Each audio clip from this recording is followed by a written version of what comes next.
Mr. Chairman, you may notice there were some comments that Mr. Pateson made about the minutes. At some point in time when he's available, the commission, need to probably have a little bit more of a discussion about what the minutes are intended to be. They obviously are intended to indicate what transpired in the meeting and some of the basis for decisions, but we do not have the capability of word-by-word transcript style minutes, and this is an issue I'm glad to discuss with the full commission when everyone's present, including Mr. Pates. But the additional amendments that Mr. Pates made, some of them I think are helpful or are embellishing, but I don't know that they necessarily in any greater way explain why decisions were made, and that's the point of them. I would ask the commission to go ahead and improve them, but I understand if you want to wait until Mr. Pates is present to sort of have this discussion, so there's a group dynamic on it, but we do not have the capability to have that kind of extensive quasi-verbatim situations, and frankly, it's a little bit of a legal issue too. I mean, either minutes are literally verbatim or they meet the requirements of the state code, which is to show the action and to show a basis for why decisions were made, but not indicating every idea and every word and every thought. Particularly for that particular item, which we were discussing, a broad policy decision as opposed to a specific land use application kind of circumstance.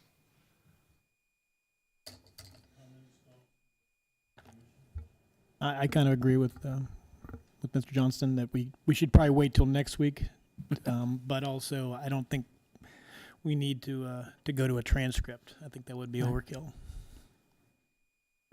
I have a couple comments, I think.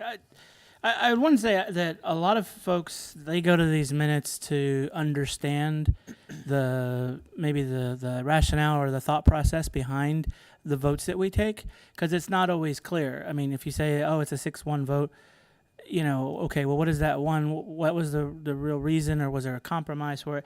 I get that it doesn't have to be verbatim, and I don't think we're asking verbatim, but to get some of the contextual aspects of our discussion, I think, are important. I will tell you that I read the ARB minutes religiously because I want to understand where the deliberations happened and how they came about to some of the decisions that they did, and they're most informative. So I think if we can, I agree supporting tabling this till the next time. Well, maybe approving these, but tabling the discussion and bringing that back up for us, whether that's at a working session or collectively. But I do think that I think there's got to be a mixture, because some of that, I mean, as I was looking through and I saw what he added, I was like, oh yeah, that was an important point that was made. Fortunately or unfortunately, it was one I made. But so to see that, and I think other folks, and I know council, they may not have the ability or the time to go back and watch the video, which again is not an official record. Still waiting for the city attorney to come and tell us that. I did ask for that in a previous meeting, but I would think that's a good point, Yeah. Mr. Rodriguez, is that there is a video recording of every word, and it's not just the words, it's also the nuances of the sessions. And so I think that is that is the resource that is readily available. And is that translated for the hearing and visually impaired, those videos? There is a written text that is created for that, and there Okay. is closed captioning. Yes, there is closed captioning for it. Mr. Chairman, if I may. Yeah, I think that maybe this is some process that maybe the department might consider amending the way they do business. So rather than providing a proposed final minutes to us to act on at a hearing, is it possible for them to provide draft minutes when they're completed to the commission for comment? Then those comments can be incorporated into the version of the minutes that are provided to us at a hearing for approval. So rather than giving us something, people saying, well, you missed this, you missed that, and then waiting another month before we act on it, is there a way to put us into the loop into the creation of them? And, you know, and I understand that we need to make sure we're not burdening staff, but if there's a way to do it with a short timeline and say, you know, you got to get your inputs in by X or something. Commissioner Durham, before you came on the commission, we actually followed that process a little bit more directly, just as you're describing it. But we've had some personnel changes. Kamala's sort of new in the position. She's only been in it for a few months, and unfortunately, I have to share with you all, she's leaving the city.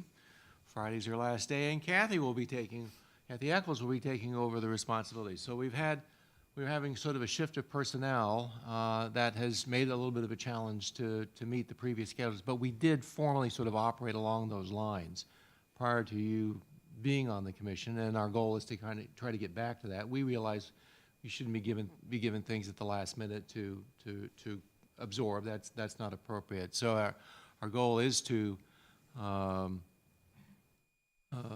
provide an earlier opportunity, but I think we need to come to a better understanding of what a reasonable level of expectation is of what we're able to do.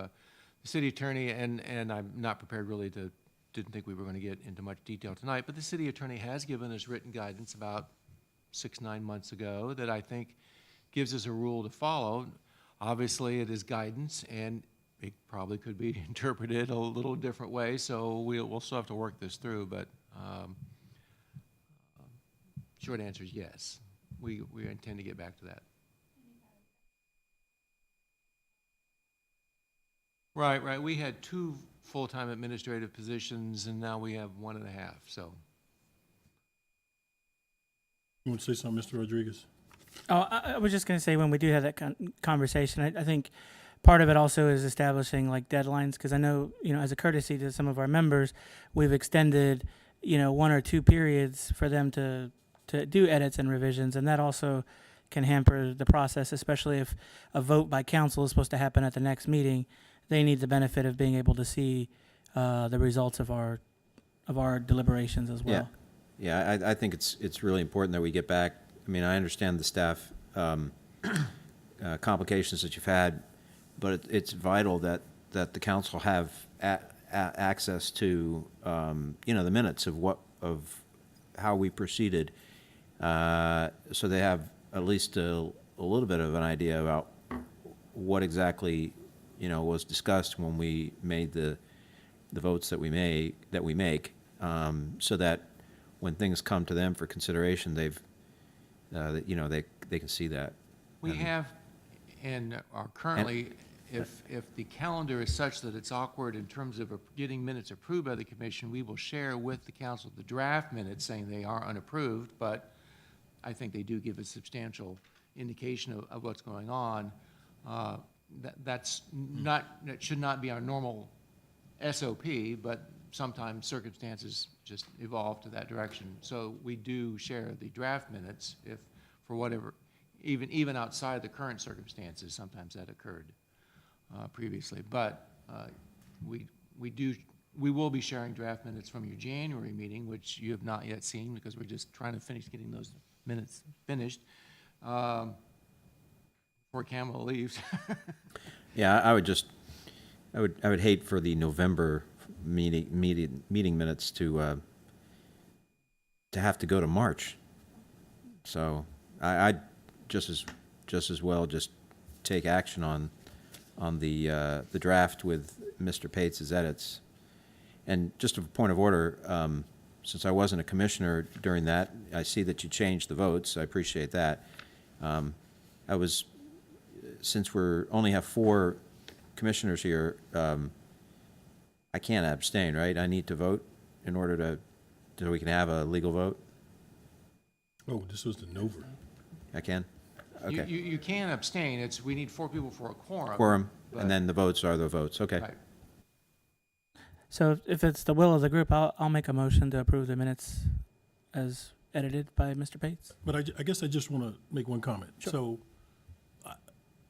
I'm a bit concerned because of the verbatim nature that we seem to be going down a path about the minutes, okay? Especially when there's a recording.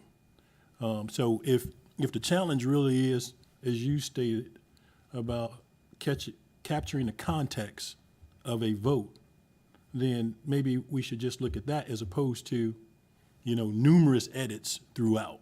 I mean, especially if we spend some time discussing an aspect, maybe we just focus on that particular thing as opposed to what I always see is numerous changes that have to be made when really we want to get to the context of the votes we've taken and what we've sent to council. So I do have a concern about the requirement for a very verbatim nature of the minutes when we have a recording. All right, so. I don't think it should be verbatim either, Okay. but it does need to reflect the thing, and in some instances, we kind of And the process by which we provide feedback to staff needs to be timely. It needs to be rapid. It cannot drag out, and it can't, the commissioners can't be given, extensive periods of time to complete the task. It's a pretty simple task. So maybe what we need to do also is, in that vein, is come up with a requirement for ourselves too. That we're not waiting days and days and days in order to provide our responses back, because we haven't held ourselves to a particular standard, but we're trying to tell the staff we'd like for them to do something. Right. It's kind of like the letter that we did. We said if you didn't get it by the 28th or whatever, it's done. And I will only admit, I didn't come back and just say, hey, do you have anything else for me? But Mr. Johnson came to me and I said, hey, we're good. Go with it. Yeah. So, okay. Yeah. And I like putting dates out there. I do it because I figure that's more than enough time. And we should all be agreeable to that. All right? Okay. Sir, we'll go back to your motion. Sure. I make a motion to approve the minutes as edited for the November, when was that? November 14th? 14th meeting.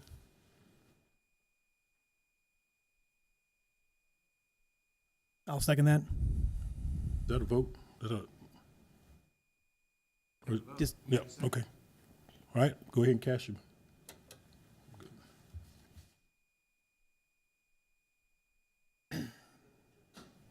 Okay, there we go. All right, that motion carries 3-0. Okay, moving on. Mr. Durham is abstaining. And with one abstention, sorry about that. Moving on for this evening, any declarations of conflict of interest with the items we have on the agenda this evening? Hearing none, we'll proceed with the public hearing. Yes, sir? I don't know the answer to this. Being a member or a past member of entities that would be affected by this ordinance, would that be an issue? That I would need to recuse myself? You're a past member? Like from the Fredericksburg Museum? So are you on the board now? No, I'm not a board member, but I contribute and have in the past. No, you'd have to have some sort of financial benefit or control, or, no, I Okay. don't think you have. All right. Thank you for that. Okay, so we can proceed. So the first item for public hearing this evening is the City of Fredericksburg is proposing amendments to the Unified Development Ordinance, subsection 72-59, signage, to allow temporary banners for up to 60 consecutive days. So at this particular time, I'll turn it over to the staff. Ms. Thank you. Sherman? Thank you. Just to make sure if there are members of the audience who were interested in the other portion of the text amendment that were advertised related to drive-through uses and gasoline sales, those portions of the amendments have been pulled back, and we'll take another night to have a public hearing. We'll re-advertise for that public hearing specific to those text amendments. Tonight's application or text amendment only focuses on the changes to the banner section, as you mentioned. So that will not be an extension. That'll be a closure of this particular public hearing, and that'll be a brand new one. Yes, sir. Okay, just wanted to make that clarification. Thank you. In 2018, business and nonprofit community stakeholders approached staff members and requested consideration of changes to the sign ordinance that was adopted in 2017. Many of you were a part of that year-long text amendment related to our sign ordinance. This specific element, the banners, was included in that 2017 update, but there were no proposed changes to the text related to banners at that time.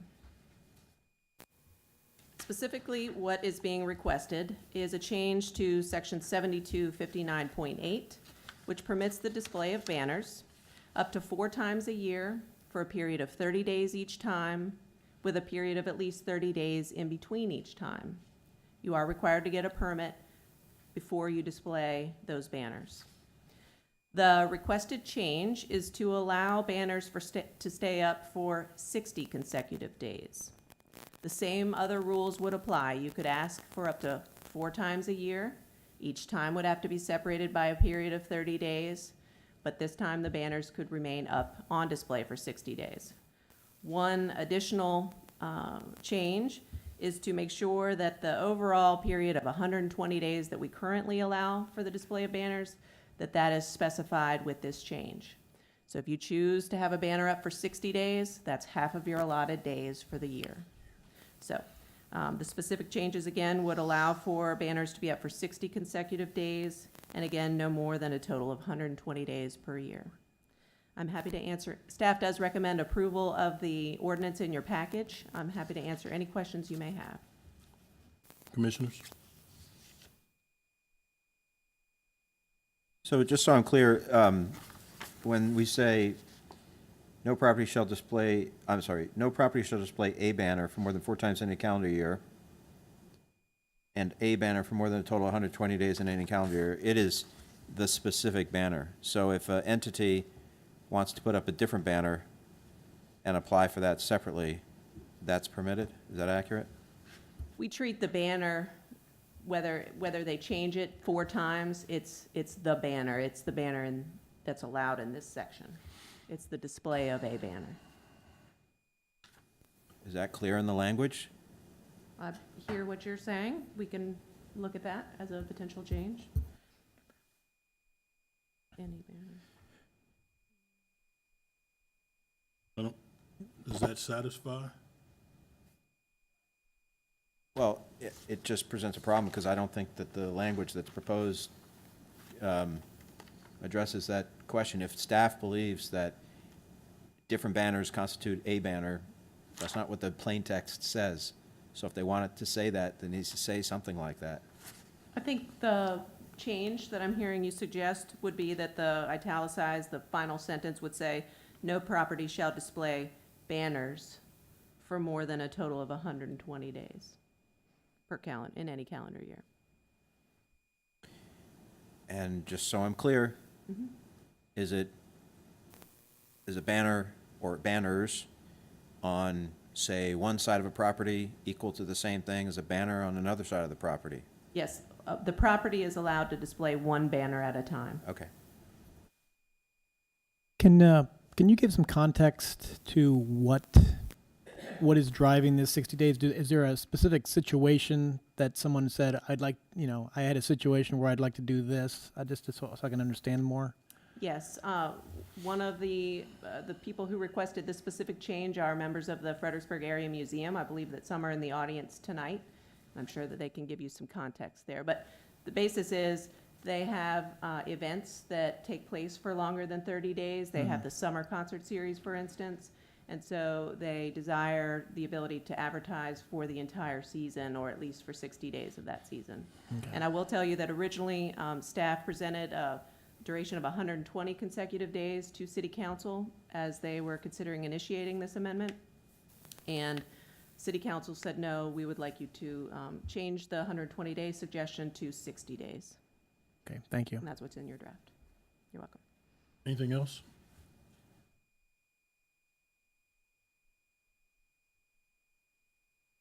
Okay. All right. At this time, anyone having an interest in this particular topic, the public hearing is open. I would just ask that you observe the time limits, state your name and your address, and please, anyone. Good evening, Chairman, Commission members, city staff. My name is Sarah Poor. I'm the President and CEO of the Fredericksburg Area Museum, and I think I'm the squeaky wheel in this conversation. I greatly appreciate the consideration in changing the temporary banner ordinance. Since the FAM's reopening, 2016-17, we have relaunched programming such as Sounds of Summer, which is our concert series, every Friday night from the beginning of June until the end of September. This past year, we brought in over 11,000 people to downtown Fredericksburg. Some of those obviously were already here, but they certainly ventured through the concerts. They shopped in the stores. They ate in the restaurants. It's been a huge success for downtown. And we started new programming, such as our Fanfare Kris Kringle Market, which was a German-style Christmas market in December, and we had over 7,400 people come for that. So I bring that up because I think that we're adding to the vitality of the core of the downtown. The Fredericksburg Area Museum serves not only as a museum telling the story of our region, but as a community center, bringing people together, people that are enjoying each other, a very diverse audience coming together. These events are all free to the public. We do rely on sponsorships, donations, grants to support these programs. In order to get sponsorship funding, we do have to have a product for those sponsors as well. Advertising those programs is very necessary. We do have permanent banners. The FAM is located in the Old Town Hall building, which is unusual in that we have three very visible, distinctly different facades. We have Caroline Street, which looks right up into the alley, up into the back of the building, which is really for pedestrians. We have the William Street entrance where everybody sits at that light, the busiest intersection in downtown Fredericksburg, and then Princess Anne Street, which is our front entrance, which is really the entrance into the museum. Hard to see when you're driving by, good to see when you're across the street. With the limited amount of permanent banner space that we do have, we do rely on the temporary banners to be able to advertise these additional programs. The current code does allow for only 30 days. Non-consecutive 4 times a year, with events such as Sounds of Summer that runs 4 months. It's hard to advertise it here, 30 days, take it down for 30 days, put it up for 30 days, take it down for 30 days. We did ask staff for the full 120 days, being able to lump it together so that we could advertise that as well. I didn't realize it was, I wasn't sure where the 60 days came in, so I would like to go on record saying that we did request a full 120 days to sponsor that, to be able to allow that. And because the programs run all year, it's hard to be able to say, okay, well, this one's going to get time, this one's not going to get time for that. So our goal is to continually add vitality to the community, and we appreciate the consideration in at least giving us the 60 days on that for those temporary banners. Thank you. Does anybody have any questions for me and our request? So I do. Mr. Jerome? Yes. So Ms. Poor, so if the ordinance was changed to 60 days with a requirement of 30 days with no banner before you could go to the next 60 days, your Sounds of Summer banners would have to come down during the Sounds of Summer period. Is that Yes, correct? They would, Okay. Mr. Durham. You also have rotating exhibits. So you have exhibits that last for a period of time. Right now, we're on a new exhibit schedule where we're closed January and February. We'll open in March with new exhibits. And Yes, what's sir. the exhibits, the special exhibits tend to run for how many months? March to December, unless we have a short temporary exhibit that comes in throughout that, yes. And you like to advertise for your special exhibit during the We would entire like to run? advertise for our exhibits. Yeah. Yes, sir. As well. So that's where, and we need to advertise that the museum is actually open to the public. So that's where those big banners on the back, which are is pedestrian traffic. Okay, so this is a question for staff. It appears that FAM has a unusual need. It's a need that's pretty obvious civic need, are they able to apply for an exception to the sign ordinance? Is there a provision for that? Yes, the museum could apply for a special exception, and they would have to demonstrate how this is a special and unique circumstances that other businesses downtown would not have. I do think that that's a fine line as we're talking about signage. There's a sense of being equal to everyone who might have a similar need. By way of explanation, we were aware of FAM's preference for a longer period of time, and the nature of a process for a text amendment is we are expected to go to City Council for City Council to initiate the change. We as staff just don't write it up and bring it to you all for public hearing. The City of Fredericksburg has set up a process where we as staff write something up and we go to the council in work session, discuss it with them, and then they adopt a resolution initiating the specific change. When we discussed this proposed amendment to council, they were reluctant to initiate a change of more than 60 days. Have you ever had an organization or business request something beyond 30 days besides FAM?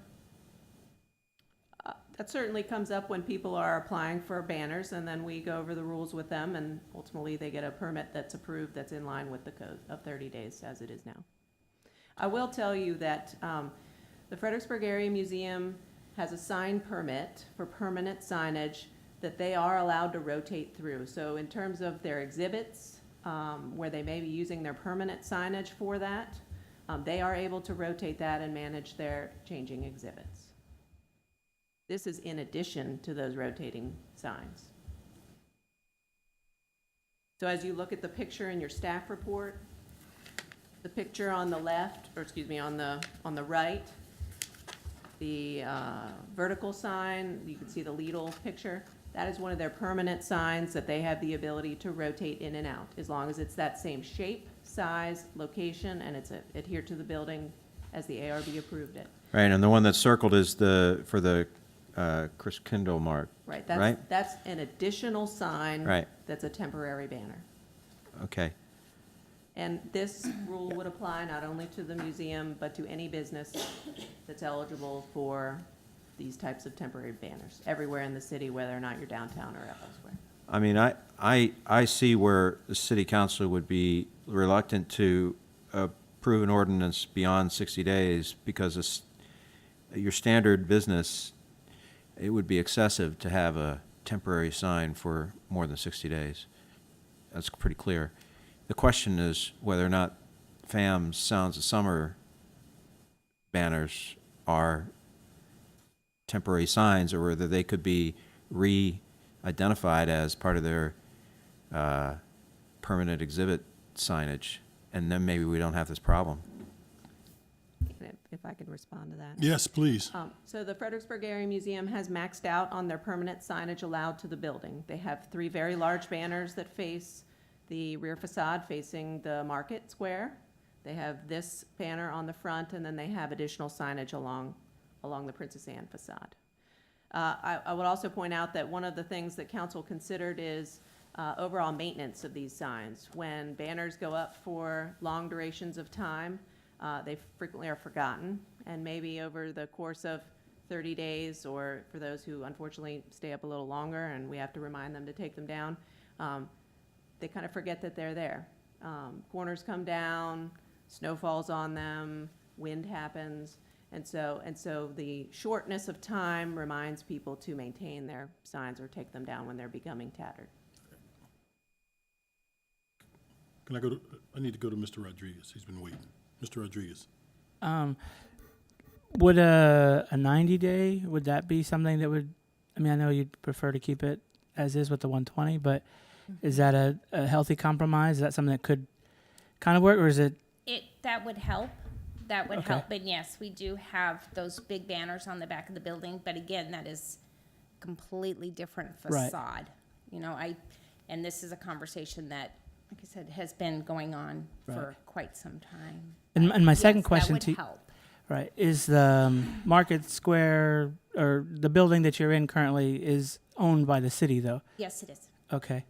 So my question for staff is, would it be possible for us to amend this ordinance for city-owned buildings and to exempt city-owned property? Even though it's leased to them, if there was an exemption for the museum because it's a city-owned building, and then it would also cover the visitor center, which I'm sure has to also comply with that banner where they change it to, the Greek Week and all the other festivals. They put a banner up on the side of that parking lot, right? So what I'll tell you is that under the city's exempt signs section, signs that are erected by a governmental agency are exempt. These signs are not erected by the city of Fredericksburg. That was an item that was discussed. These signs are erected by the Fredericksburg Area Museum, who is a tenant of the city's property. Okay. And so certainly if that's a change, it would probably be to a different section of the code. Okay, I'm kind of okay with that. How many other properties does the city have that is leased that has signage issues like this, I guess? This is the only one I'm aware of. Okay. I'm sorry, Marnie, if I can just interject. The library and they have their music on the steps all summer. It goes up at the beginning of the summer and comes down at the end of the summer. I'm not throwing them under the bus. I'm not sure how they have gotten around that temporary banner Right. allotment. So maybe for consistency's sake, maybe the commission should recommend a different motion for the other article? How would we? We'd have to re-advertise because it is a different amendment, and I think we would probably want to go back to council to let them know you guys were getting really creative here, which is not a bad thing, and. Well, I want to so they're support our aware of it. community as best as we can, and if we've created something that, I get it. A shoe store runs a, clearance sale and they leave their sign up for 6 months, Yeah. or going out of business and they never go out of business, or rugs or something. I get it, Sure. but we're talking about a museum that is a city jewel. Just as if we put up signage at the Renwick building or the library, they're all historic structures. They all have a relevance in our community, and I'm sure that there's some way that we could also make sure that they're keeping their signs clean from. We did have a bad snowstorm. Right. We did.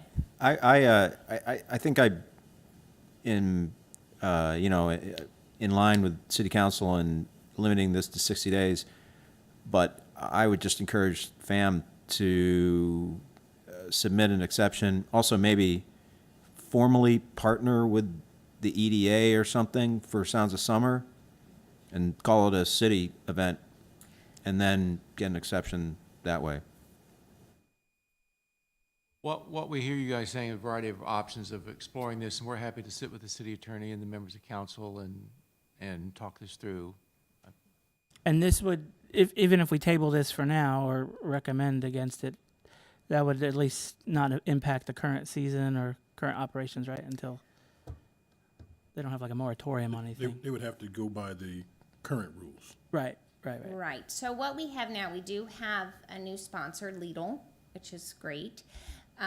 Working with them too. One of our conversations with them is that we are not going to become a billboard for Lidl. And so our graphics people are working with their graphics people to come together for signage, a banner that makes sense. They gave us a large sponsorship to cover this year and our renovation costs. It took a lot because they almost said, no, we're not doing this. And, we have to raise money, as you all know. So the agreement that we have from them now is we have 40 square feet is our banner, correct? Yeah, so it's that 2 by 20 long. And we did that because the 4 by 10, we could only do a 4 by 8, which is that smaller permanent banner because of the way it was going to be adhered to the building. And so that's why we went with the 22 by 20 along the building, and then it kind of links into the longer sign, and we're trying to make it so that it looks more congruent with one another instead of a complete separate. I'll be honest, I'm not thrilled with all the fruit, but there was more fruit than there is now. So working with them to ensure that sponsorship, because we do have to have that money, which is really comes, I do, and I appreciate you bringing it up, David, because we really are not a business out making money. Our product is our culture of this community. And to allow for that, if there is a way, Oh. take the guidance of city staff. Nothing, Steve? And I guess the only question is, just to clarify, is the library is getting around it because it is a government agency, even though it's not a City of Fredericksburg agency? Or I guess, I don't want to speak to the library's banner. I can be honest that I wasn't aware that that was up for long periods of time, and I will now pay attention, okay, and I will review it in comparison with the code. okay. Great, Martha's gonna Well, love no, me for no, that no, one. no. Yeah. That's- So I guess my question would be, have you thought about a special exception? I have thought about a special exception and have had conversations with city staff about somehow having it in the ordinance that cultural organizations are not considered the same as a business. I think that's very important. Because again, don't have a product that we're selling. We are not a business. We're not a restaurant. So if there is a way to do that, the other way we can do it is to go back to the ARB and request a full change for our permanent banners, which means we'll pull the banners off the back of the building. One of the reasons we put those on there was because when we reopened, the city really wanted that space to be used and loved, and it had fallen a little derelict when we were closed. So really adding life back into it, and I think they look great. So we don't want to have to change our permanent banner allotment if we can get around that. So when you were talking with city staff, obviously you were aware that there was going to be a change. And the change, I would imagine somewhere in here, you discussed time aspects. Or you're just hearing about 60 days, like, No, I went to the city and said, how can we have our allotment, our 30-day allotment, 30 up, 30 down, 30 up? Can we put that into 120 days so that we have 4 solid months to advertise our temporary, so the Sounds of Summer. So the banner would be up for a full 4 months. So I brought that up to the city. so you offered this. I requested it. See, So we are supporting you. You are being supported. we're not, because the 60 days is not 120 days. I could just tell you that I don't think it makes sense to change the ordinance from 30 to 60 days. I think it should stay 30 days. I can't imagine a business that needs a temporary sign for more than 30 days. Notice I said business. I didn't say civic organization that has a civic program that brings people into the city, like FAM, like the library, and their programming. I think that putting them together in the same category makes 0 sense. It makes sense to me that it's problematic when special exceptions are made and then other entities want the same sort of treatment, but they're not the same. It's not that everything is going to be looked at on its own merits. I think FAM and the library, if they had to do a special exception, would have a very strong case to get what they need. Frankly, I don't think the 60 days makes sense, because it's not solving FAM's problem, and I don't want a business to have a going out of business sign for 60 days. Yes, sir, Mr. Rodriguez. I'm just talking out loud here, but what if on the proposed ordinance we say no commercial property, because the museum is not rated as a commercial property, right? So if we were to change that, that would apply to businesses, commercial, versus museums and public facilities. Would that be? And then that we don't have to look at another public meeting and another ordinance. Would that meet the intent to exempt the museum? I would like to take these suggestions under advisement and consult with our city attorney and make sure that we're drafting an ordinance that is legal in how we write it. Okay. But I guess, okay, I can agree with that. I'm just trying to determine, as I look at the business and nonprofit community stakeholders requested consideration. So, was it always 30 days up? Here's a 30-day, you gotta take it down, then here's another 30 days it goes up. I mean, it's always been like that. Yes, there was no change made in 2017 to that section of the ordinance. There was not, and if I can I speak on that? Please, ma'am. We honestly have been open for 30 years. We never even realized it. We've always had banners hanging out of both the windows on William Street. It was not until, I guess, 2017 that it was brought to our attention that we actually, when we were working on the permanent signage, that we actually had to have a temporary banner sign. So we always had those. So that's when the conversation started, is to changing it, because, like I said, we never even knew that we were not in compliance with that. Mr. Rodriguez? Oh, no. Anything? None? Okay. I just, my only thing is, well, I guess if nothing changes, I guess we're okay with waiting to have staff get with legal, but I'm more in favor of looking at ways for the verbiage to exempt our public facilities or our, city-owned property, if you want to go that route. I would like to say also, if I could, that we are working with the city to put up the banners and take them down within our 30-day. I know they were late getting them down last time because of the weather. I know Marnie's had conversations with the Public Works gentlemen that are helping us with that to ensure that they are going up and coming down on as scheduled. So you have city employees help you take the signs up and down, Yes. and yet the city wants you to have, this makes no sense, people.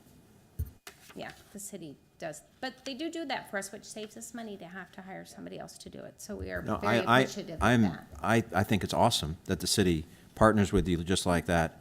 So on the one hand, you got the city working with you, and on the other hand, you got the city telling you to stop putting temporary banners up. Doesn't make a lot of sense to me. I think we need to do better.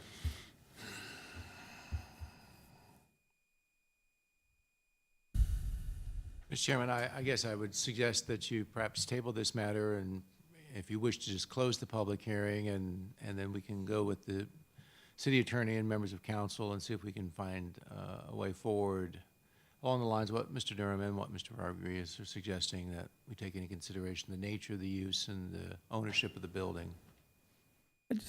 I don't know if we close it, because now that there are other entities that may be affected, such as EDA. We'd have to re-advertise it We anyway. do? Mr. Okay. Rodriguez. Yeah, you're All right. gonna have to, because Sorry. All right. all the discussion has led for change to this language here. There's gonna have to be another public hearing. Okay. Depending on what the language comes back is. Right. All Okay. right, back to the drawing board. Anything else, madam? No, thank you very much, though. Thank All you right. for the consideration, the continued conversation. We Okay. just want it to be successful. We want the city to be successful. I know you do. Thank you. All right. Anybody else to speak on this topic? If not, the public hearing is closed at this point. Commissioners, need a motion to table? Because what I'm hearing is we should review with the lawyer, right? So, okay. So I'll make I don't think we need to, because basically staff is saying they need to basically re-wicker the whole thing. They have to consult with the city attorney and come up with potentially come up with new language.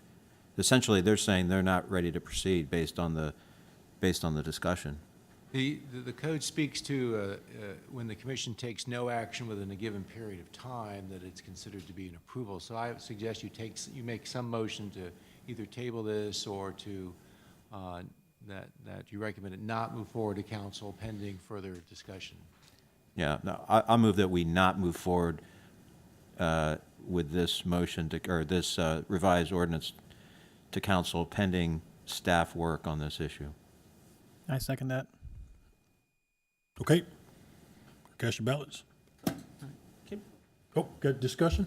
Well, I just wanted to, for the sake of it, and it's probably not the right time, but I do think we need to look at having city attorney or the assistant city attorney at these planning commission meetings. This is now at least the fourth issue that has come up where we needed to defer to them, and we've not had them present. So I don't know what we can do to that, but I do think we, either that or we need to start retaining legal services for ourselves to represent those issues, which kind of Yeah, defeats we having just keep city staff. sending stuff back to them to keep working. They may be interested in coming here. But I would, Yes, sir. and correct me if I'm wrong, Mr. Johnson, I would imagine that you talk to the city attorney when you believe there's going to be questions or vagueness about a topic that we need that clarification. Certainly, certainly. I understand your concern, Mr. Rodriguez. I guess I would just observe that in this particular instance, I believe their response would be, we'll take a look at it. I don't think they're going to, we're not going to write a code here on the table right now. I mean, I think we need to, so in this instance. Well, if the city attorney could have told me that the word adding commercial there was legal, I'd make a motion to approve it and we could move and call this a day. But you're saying you needed to talk with them, and so, yeah, we're not able to do that today. Okay. And we had that same question when I asked about the FOIA questions and when we talked about the agendas and records and public meeting. So there's been numerous occasions over the last several months where we've needed their presence here because staff, unfortunately, doesn't know what our minds are thinking, and you can try to anticipate, and you guys really do a good job of that, but there are just some things that we're going to have questions on, and we need, if that is our barometer, is does it pass the legal test, then we need to have that representation here. I understand. Okay. So, that was just discussion. No change to the motion. All right, so I have a motion, second. Second? Okay, second from Mr. Solominski. Okay, cast your ballots, please.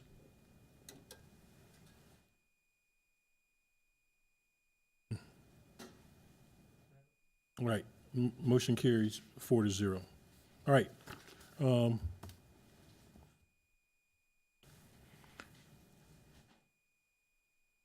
So next is other business, and that deals with item 7A, which is pre-plat 2017-03, Highlander Park at Hazel Run preliminary subdivision plot. Highlander Companies propose to develop approximately 12.4 acres into 91 single-family attached lots, common areas, and related infrastructure. Staff. Yes, ma'am, Ms. Martin. Thank you. Can I please have the computer? Oh, great. Great. My presentation tonight provides an overview of the Highlander Park preliminary plat and two associated exception requests. I'll also give you staff's recommendation at the end. The Planning Commission's role is to review the application and to take action on the draft resolution to provide its recommendation to City Council. The Commission is requested to make its recommendation tonight, as the application is scheduled for the February 26th City Council for a public meeting for a public hearing in order to meet the Code of Virginia's mandate for action within 60 days of submission.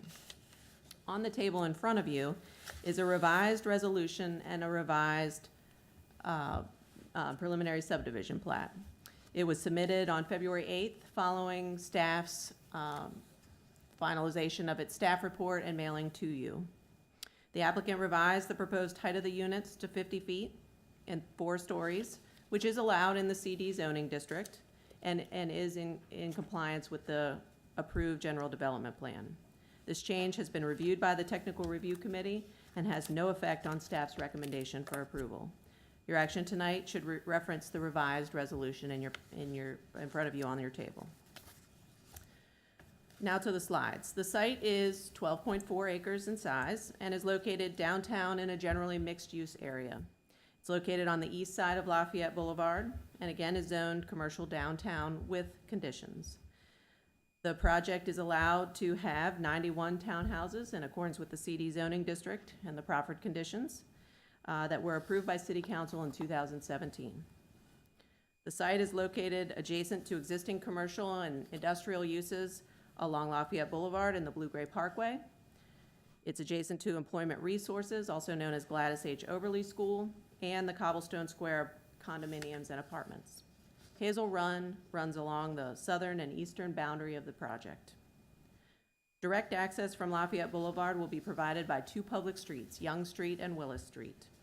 Improvements to Young Street and payment toward future improvements at the intersection of Young Street and Lafayette Boulevard are proffered requirements. Internal streets, shown in yellow, will be privately owned and maintained, but meet public street standards. They'll be constructed with curb and gutter, on-street parking, street lights, and street trees, and sidewalks. A network of alleys constructed with curb and gutter will provide primary access to lots 1 through 21, 36 through 66, and lots 75 through 79, while providing secondary access to the remaining lots and parking bays. The alleys are shown in purple. Sidewalk will be extended throughout the open spaces so that every lot is connected to the overall pedestrian and trail network. The project will be developed in two phases based on the location of the effective FEMA floodplain limits and the proposed revisions to the floodplain limits. Phase 1, shown in blue, consists of lots 37 through 66 and 80 through 84. It includes the extension of Willis Street to and including Orkney Lane, Beatson Street, Lowland Lane, and Moray Court. The remaining lots and infrastructure comprise Phase 2 and are shown in gray. As shown on the approved general development plan and in accordance with Proffer 4, the development requires the westerly shift of approximately 255 linear feet of the Virginia Central Railway Trail, VCR Trail for short. By extending Young Street into the project, the proposal adds one new vehicular crossing of the trail. The proposed realignment of the trail does not affect the historic grade around the VCR rail bed. In accordance with Proffer 2, interpretive signage will be installed along the trail. Buffering will be required to adjacent uses and zoning in accordance with the general development plan and proffers. The strategically planted 15-foot to 25-foot wide buffers will both screen the site from Marie's Heights and the adjacent commercial, industrial, and institutional uses, and preserve important view sheds of Marie's Heights from the VCR trail. Approximately 7 acres of land will be dedicated to Highlander Park HOA for open space. Out parcels A and B, shown here in the green dots, comprise 1.37 acres of the total open space and include the VCR trail and related landscaping. The open space is designated for active and passive recreational uses, as well as the preservation of natural areas. There are 2 common greens, one approximately 88,000 square feet in size and the other 7,700 square feet. They will be established in front of lots 37 through 56 and lots 57 through 66. The greens contain landscaping, lighting, sidewalks, and open lawn. The majority of the remaining open space is comprised of environmentally sensitive areas along Hazel Run and will be improved with a 4-foot wide natural trail, shown here in orange, connecting Beatson Street to the sidewalk network in front of lots 15 through 21 near Kinross Lane in accordance with Proffer 8. There are 2 exceptions associated with this request.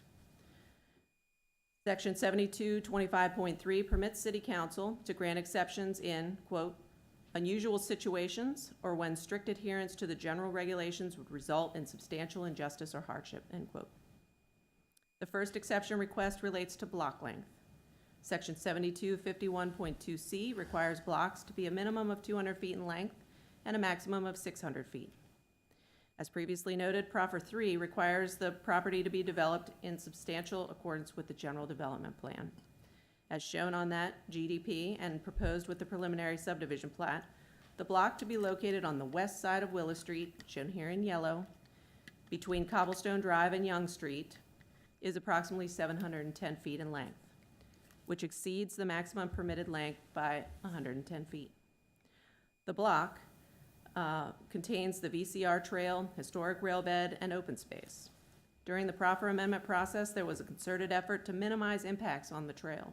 thereby eliminating any potential for street connection to the ERI Gladys Overley School property, which would have broken up the block face and therefore met the block requirement, the code requirement for maximum block length. The second exception request relates to lot frontage. As adopted on January 8th, Section 7251.3A2 allows for up to 25% of single-family attached lots in any one section of the subdivision to front on open space, if that open space abuts a street and if the lot abuts an alley. The general development plan showed 56 lots fronting on open space with access from 24-foot wide alleys. This equates to 62% of the 91 total lots fronting on open space. The preliminary plat before you matches that general development plan in terms of what lots front on open space. Due to the plan changes in the floodplain limits, the project is broken into the 2 phases I previously mentioned. This will ensure that lots are out of the effective 100-year floodplain at the time that those lots are put to record. 30 lots, or 86% of Phase 1, here shown in red, are proposed to front on an open space or common green. 26 lots, or 46% of Phase 2, here shown in blue, are proposed to front on larger open space areas containing the VCR Trail and Hazel Run.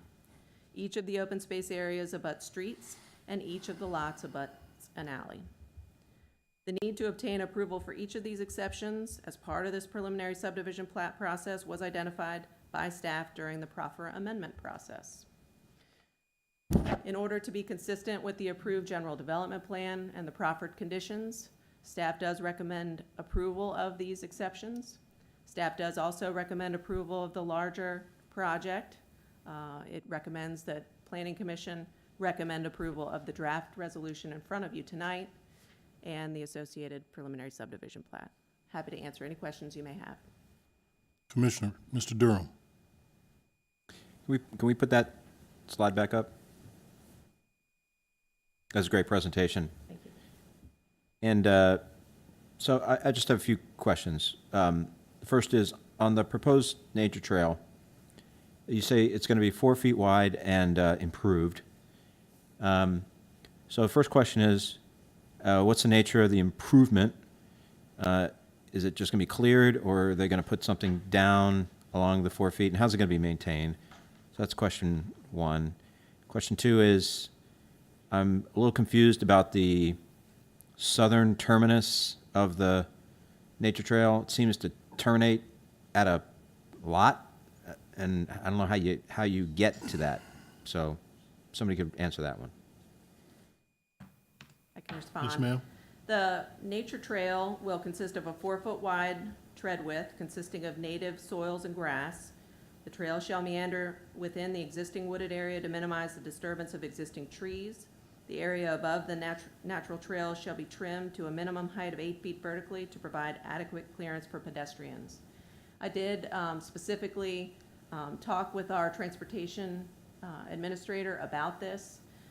This is an environmentally sensitive area in the RPA or in the IDA and certainly in the floodplain, and he felt like this was the proper installation of this nature trail. So the HOA would have to maintain it in that state. That's right, just Okay. basically keeping it clear Yeah. and passable.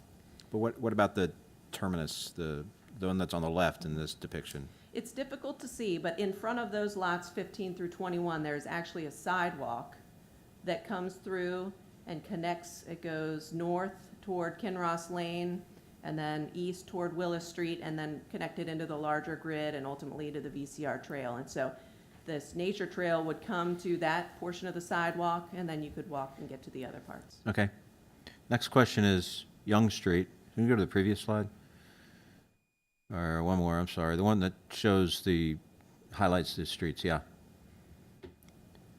Did the Transportation Department or did anybody look at this potential for issues with respect to traffic heading into town on Lafayette Boulevard and traffic attempting to turn right onto Young Street?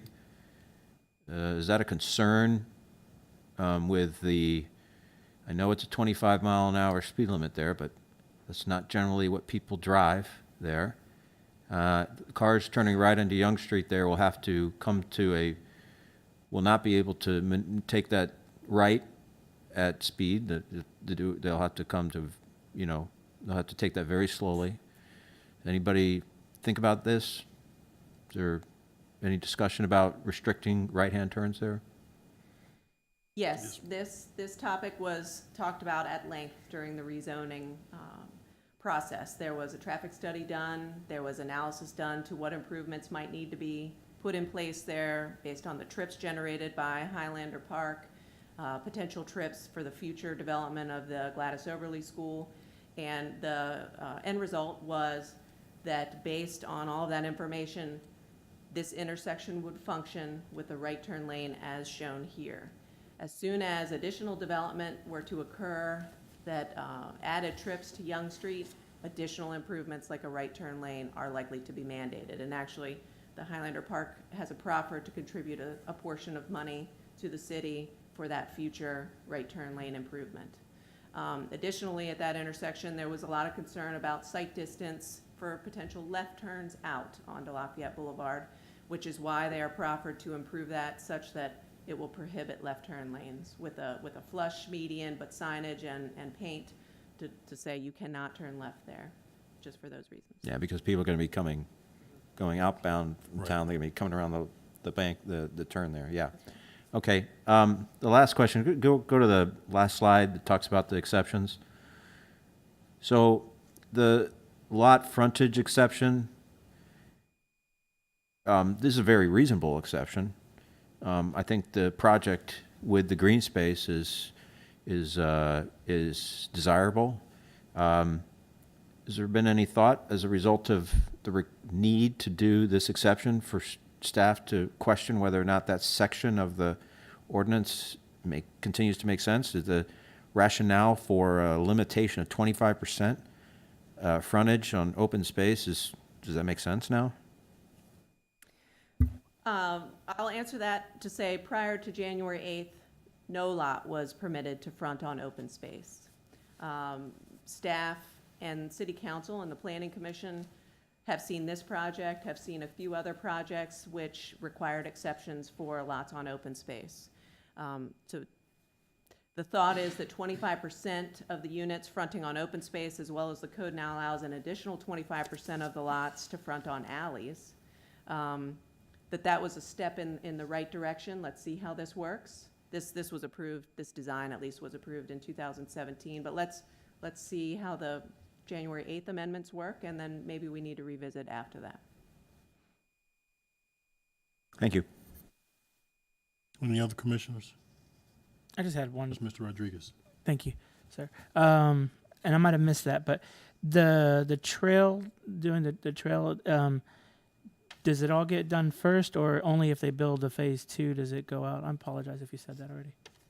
It is a proffered requirement. I think that there's a date by which or a number of units, and if you give me a second, I can pull that out because I have that right here. Are you talking about the VCR trail or the nature trail? The VCR trail. Yeah. Because if memory serves, a couple of years ago there was a requirement for them, like with the cobblestone project, to build a trail, and it may not have been the same investors, but it didn't get built when it was supposed to. So I'm just wondering what in here is. Proffer number 8 says that the developer shall build a natural trail in substantial conformance with the general development plan at its sole expense within 120 days after the issuance of a building permit for the 20th townhouse. So that would be within the first phase. That's the nature trail. I think your question was about the VCR trail and the. Yeah, I'm sorry. Sorry. Did you just say that? I'm sorry. No, it's okay. And it's the same criteria for the VCR trail. That realignment needs to occur within 120 days of the building permit for the 20th townhouse. My understanding, although the applicant is here and can answer any questions, my understanding is that the construction, the infrastructure will be done all at once. They need to bring the site on grade in order to work through the FEMA process to redefine the floodplain limits. So I think the bulk of the infrastructure will be put in place at once. The phasing is a matter of just recording the lots, getting them out of the flood, going through the FEMA process to revise the floodplain limits before recording lots in that second phase. Okay. I'm just gonna. I hate to do this, but Hold on, Mr. Durham. Will you finish, Mr. Rodriguez? No, it's fine. My question is probably for the developer. Okay.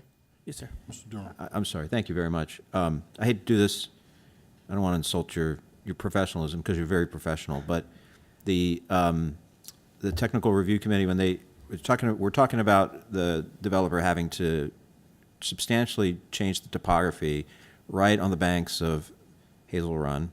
I assume you guys are requiring abatement to ensure that there's not erosion and that sort of thing into the stream. Can you talk a little bit about that, just for the record? Sure. As part of the technical review committee, our environmental team is involved in that review, John Saunders specifically, and he focuses on stormwater runoff, erosion control, erosion and sediment control, and will certainly be looking at the future site plan to make sure that Hazel Run is not impacted. I'll point out that there is a proffer requirement that they remove 1 pound of phosphorus on site, which is above and beyond what the regulation states. So I think that they are doing everything that they can to ensure that Hazel Run is just as good tomorrow as it is today. Thanks, I appreciate that. I just really wanted that to be on the record, just so the public is aware of what the city's doing to protect the environment. Thank you. Any other questions from commissioners for the staff? If not, if the applicant is present and wishes to speak to this, please. I have no comments unless there's questions. Questions for the applicant? I think you had one, Mr. Rodriguez. Just one, really. These are these units. Are any of these units? What are they? Any of them considered in like the affordable housing ratios or anything like that? No, there was no requirement for that, and the financials of the project don't really allow for any kind of low income or affordable housing as part of the project. Just too much cost in actually developing it to do that. Okay, I'm just wondering. That's something that our city has been taking on of late, is trying to develop, through different means. We had another applicant that was willing to make some adjustments on his recent project as well for a couple rental units in that regard, but I just didn't know if there were maybe some smaller units or anything that would fall into that range of And affordable. I think there's a balance between that too, because when you get the affordable housing, they 9 times out of 10 end up being rentals. Investors buy those and end up renting them out. It doesn't really become home ownership, which has always been one of the things that we've been very conscious of in this project, is making sure we were bringing home ownership to the city as well. So that's kind of that balancing edge. What's the average price for one of these units? We're not completely done with that side of the pro forma, but it's probably going to be in the high 300s, tipping into the 400s. Just depends on how the builder wants to plan them out. There's options that they're looking at, and really trying to study the market to see exactly what sells and making sure they can hit their pace to sell them. Okay. Any other Thank you. questions for the applicant? All right, thank you, sir. Thank you. Okay.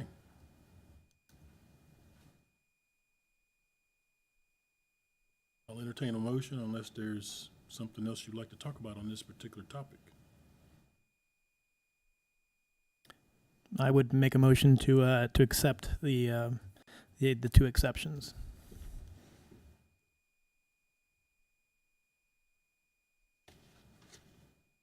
Is your motion to recommend approval of the resolution Yes. to approve the preliminary plat with the 2 exceptions? Correct.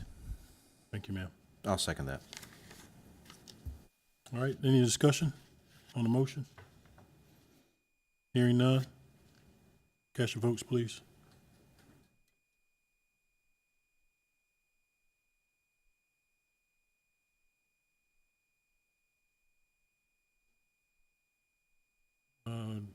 Motion carried, passes 4-0. Okay, moving on. Planning Commissioner comments? Yes, Mr. Durham. So, yesterday's city council meeting, there was a substantial discussion about the requirement for, or how to get another school or space for students. And I see now we have essentially recommended approval to the city council for some amendments that will make a project that they previously approved. It's going to bring 90 some units of upper $300,000 townhomes into the city, into the downtown area. Most likely, I don't know what the analysis is, but likely substantially increase the number of school-age children. The number of school-age children in these houses as it's built out. There are a lot of other projects on the books that have been previously approved that are designed to be marketed to people of middle incomes who are likely to have children. And so it's just a little concerning to me that that this seems to be the path that we're on, and the city is just starting to grapple with the costs associated with these things, the substantial capital costs associated with this sort of development. And so my recommendation is that staff continue to push the larger implications of these projects and talk about the costs associated with them so that the city council is aware of what they're signing up to. And I'm sure that this was discussed when this particular project and other like projects were initially considered. But I think that needs to be a substantial feature of the consideration of any of these sorts of developments going forward. We'll share with you the staff reports, Mr. Durham, that included that analysis and discussion on this project, and it is always an issue. It is not a new issue. It's as long as have worked here for the city, it has been an issue and concern. And the prognostications that Mosley Architects did for the school board did include this project and other projects that were approved at that time. So I believe it's the school board's sense that they did take into consideration the impacts of this, but we can certainly share that information with you. Yeah, the school board did because they said we need space for the expected students, but the city hasn't made a determination of how they're going to go forward to meet this need that's coming. Well, not meaning to get too much into the weeds of yesterday's discussion, because that did go on for some time, there is a surplus of capacity in the overall school system. There is an issue of the very early grades and capacity issues there. That's, to my understanding, been exacerbated by the moving of pre-K and Head Start programs from Walker Grant to Hugh Mercer. That prior to moving those programs, the issues of overcrowding Hugh Mercer were not nearly the issues that they are today. Those activities, as I understand it, were moved because of transportation issues that Walker Grant could easily continue to accommodate those programs. And if they were relocated back to Walker Grant, I think some of the issues, at least with Hugh Mercer's overcrowding situation, would be readily addressed. I think the city did experience a significant boost in its school-age population in the early 2000s, in large part because of Idlewild, which is overwhelmingly single-family. There are 65, 70 townhouses in Idlewild, but overwhelmingly it's 85% single-family.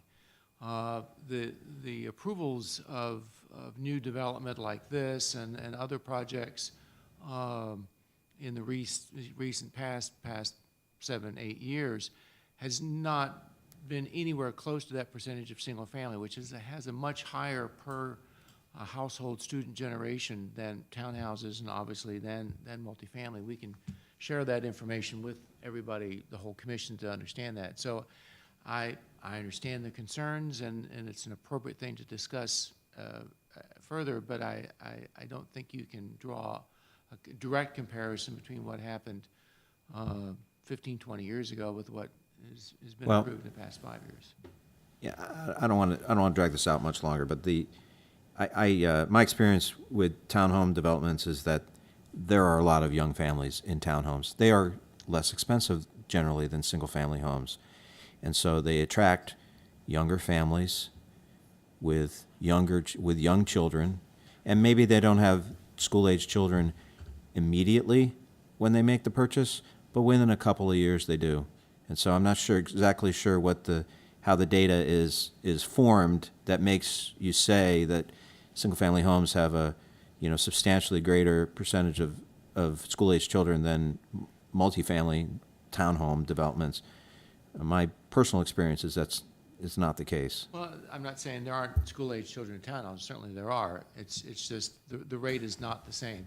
And it also varies. I mean, the Bragg Hill Townhouse project has a greater number of children per household than the Governor's Row Townhouse project, which Governor's Row is more akin to this project, but it's also 3 times more costly to live in Governor's Row as it is in Bragg Hill. So we'll get into all that, and we'll be discussing about this for a while, I'm sure. All right, any other commissioner comments? Yes, sir, Mr. Rodriguez. Yes, sir. Just that I think we'll have another topic come up maybe next month on the agenda, something that we had talked about at our last meeting. Hope to see that discussion. Thank you. You're speaking of the parking issue, Mr. Rodriguez, or you want to? I'm speaking of the ordinance that the commission had asked for us to bring back so that we could talk about that and possible suggestions for, changes.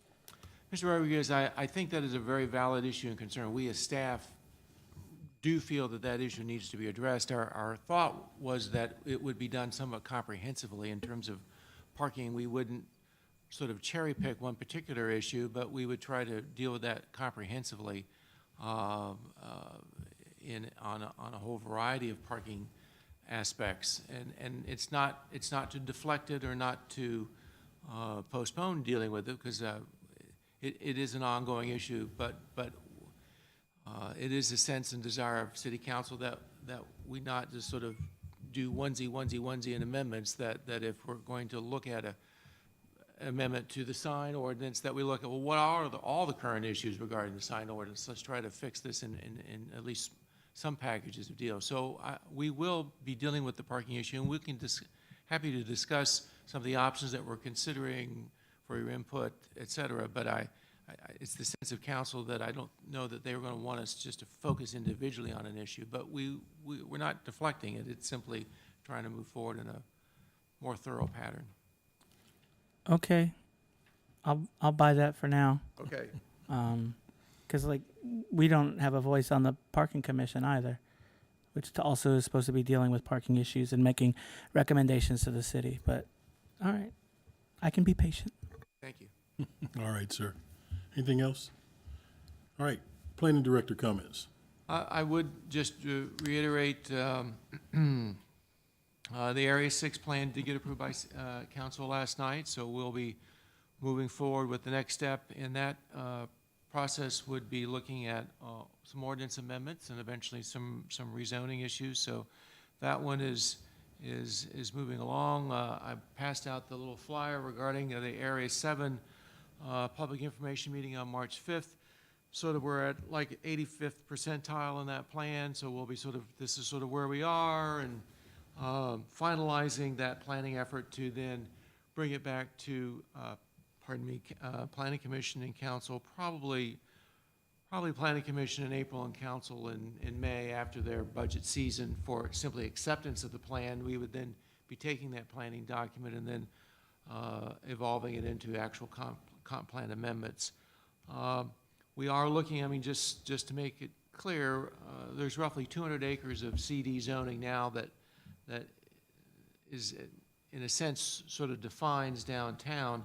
I think we're going to be looking at a significant reduction of that commercial downtown zoning district by more than half, to focus more on what I think everyone would truly consider to be the core area, and perhaps then a different zoning district that's probably a step down in its impact along the Lafayette corridor and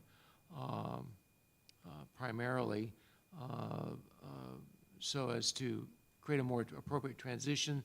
There's a lot of highway commercial zoning on Lafayette Corridor. We're not sure that makes sense anymore either.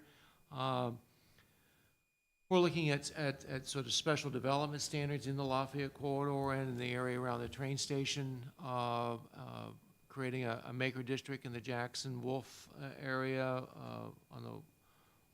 on both sides of Kenmore, and an extension of the Princess Anne Maker District, the Canal Quarter, as the folks in the area are calling it, a few blocks south of the canal. One of the issues I think we're going to be dealing with in the downtown plan is parking issues, the whole issue of how shared parking is defined and how it's allowed. We have some very complex ordinances now, and I certainly hope we're going to try to simplify that and make that a little more positive for development activities. I think our major sort of thrust is going to be improvements along the river in terms of more of a continuous river frontage of improvements and recognition of the regional nature of trails and paths, either right along the river bank or along Sophia Street, to create sort of regional connectivity in our trail system. So we'll be finalizing those ideas. And I just to get you all started keyed up, and then this summer we'll be starting this process again for areas 1 and 2. Area 1 being west of 95, the Central Park Celebrate area, and the Area 2 being the Bragg Hill Townhouse area, that general Fall Hill area. There will be a charrette associated with that process as well, so that's sort of more to come on that. Since I'm mentioning Celebrate, just to give you all a little bit of update about the stadium process, we're working Marnie particularly is working very hard with the engineers on that project to sort of get their master plan finalized and to move that to the site plan stage. I think they're very hopeful of getting the final signatures on all their financing very soon, and because they really need to start work ASAP to open it up by April of 2020, which is their goal. So it's moving along. Tuesday a week ago, there was a group that did a field trip up to Waldorf, Maryland, to look at the Southern Maryland Blue Crab Stadium, which is a stadium of analogous size. It was built about 10 years ago. It's been well maintained, and it gives a good representation of the nature of the stadium that they'd be building here. So that was helpful for everyone to actually see it and touch it. Last night, the council did approve or initiate some amendments to the historic district ordinances regarding the ARB process. That will be coming to you at your March meeting. These changes are intended to clarify the rules and regs for review, to expedite the really minor items like signs and fences, and to clarify the responsibilities of the ARB and what happens with certificates of appropriateness. I think everyone's in agreement that this would be a positive thing.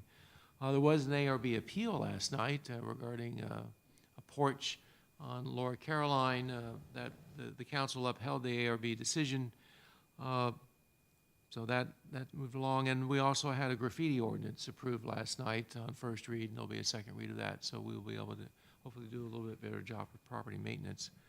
The other projects that are underway, and this will involve some major reconstruction a little bit further out on Lafayette, the Telegraph Hill and the Fredericksburg Park projects. Telegraph Hill is now the name being specifically applied to the 80 single-family units, which I will note is the only single-family development that we've had approved in the past 7-8 years. It is really unique. Everything else has been multifamily or townhouses. Construction drawings, I think, are approved, and the construction of that may start within a matter of months.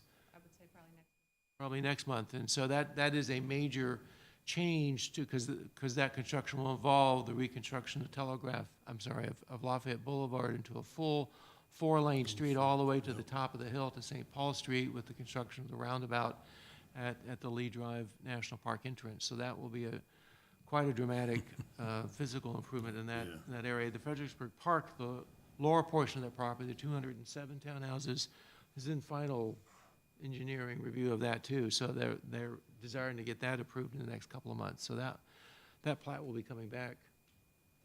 Oh, the plat already went through on that one. Oh, right, right, because of the lawsuit, the plan development issue. The other items that will be coming to you in March, we have a small, relatively small rezoning in the in the Princess Anne corridor on Bridgewater Street. Property owner, we told them that we are in the process of creating a maker district to allow them to have more diversity, but they just can't wait. They want to change their property from CT to highway commercial, which I don't think is going to be significantly counter to the overall policy, but they just didn't want to wait, and I get that. You know, we do seem to take more time than we really should on some of these things, so that will be coming before you. Then we will be having the Riverview subdivision plan. Okay, perhaps not at one of the March meetings, or perhaps early April. The Riverview subdivision plat, which is 13 lots off of Sophia, just south of the parking garage, the demolition behind the old Elks building, Fredericksburg Square. Sorry, I couldn't think of that.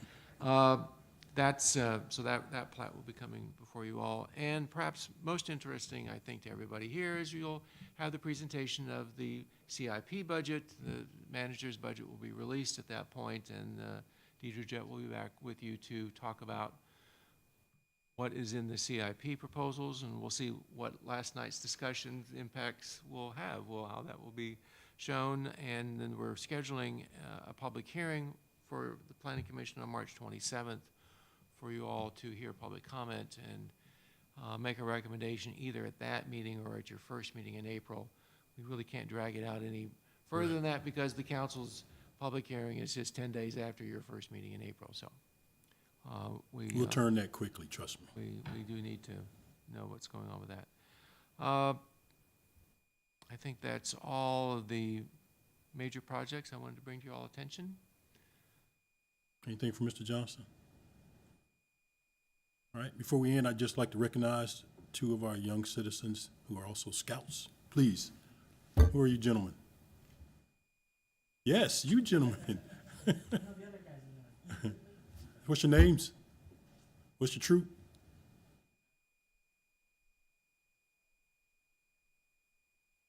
Well, thanks for joining us this evening. Hopefully this helps to spark you in, government life or just interest in the city. So we appreciate you joining us this evening. All right. All right. If there's nothing else, thank you for this evening.